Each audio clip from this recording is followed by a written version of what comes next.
Dear student अस्सलाम वालेकुम। जैसा कि आज हम इस वीडियो में शेल्स, सब शेल्स और इलेक्ट्रॉन क्लाउड के बारे में बात करेंगे। एटम के अंदर शेल्स होते हैं जिसमें इलेक्ट्रॉन घूमते रहते हैं न्यूक्लियस के इर्द गिर्द। इन शेल्स को ऑर्बिट और एनर्जी लेवल भी कहा जाता है। इनके खास नाम होते हैं जैसे कि K shell, L shell, M shell, N shell, और इन सब को अपनी अपनी फिक्स से ख़ास एनर्जी होती है और अपनी अपनी लिमिट होती है इलेक्ट्रॉन रखने की। जैसे के शेल में 2 इलेक्ट्रॉन, एल में 8 इलेक्ट्रॉन, एम में 18 इलेक्ट्रॉन और एन में 32 इलेक्ट्रॉन आ सकते हैं। मतलब ज़्यादा से ज़्यादा ये इनकी लिमिट है। नाउ सब शेल्स।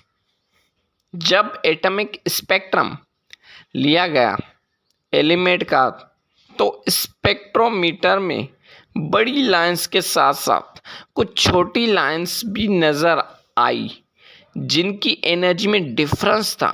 तो इससे पता चला कि शेल्स में भी कुछ और छोटे स्मॉल से शेल्स होते हैं, मतलब सब शेल्स होते हैं जिनके नाम रखे गए S sub shell, P sub shell, D sub shell और एफ सब शेल। और इनकी भी लिमिट होती है इलेक्ट्रॉन रखने की।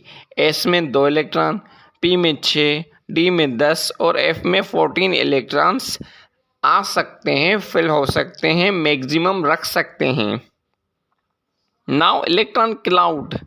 शेल्स में तो सब शेल्स होते हैं और सब शेल्स में भी कोई ऐसी ख़ास जगह और स्पेस होती है जहाँ प्रोबेबिलिटी ऑफ इलेक्ट्रॉन, मतलब इलेक्ट्रॉन ज़्यादा मिलने के चांसेस होते हैं। उस जगह को हम इलेक्ट्रॉन क्लाउड या डीजनरेट ऑर्बिटल्स भी कह सकते हैं। तो ये था शेल, सब शेल और इलेक्ट्रॉन क्लाउड।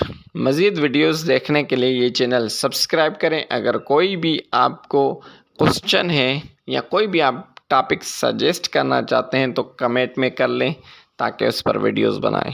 Thank you.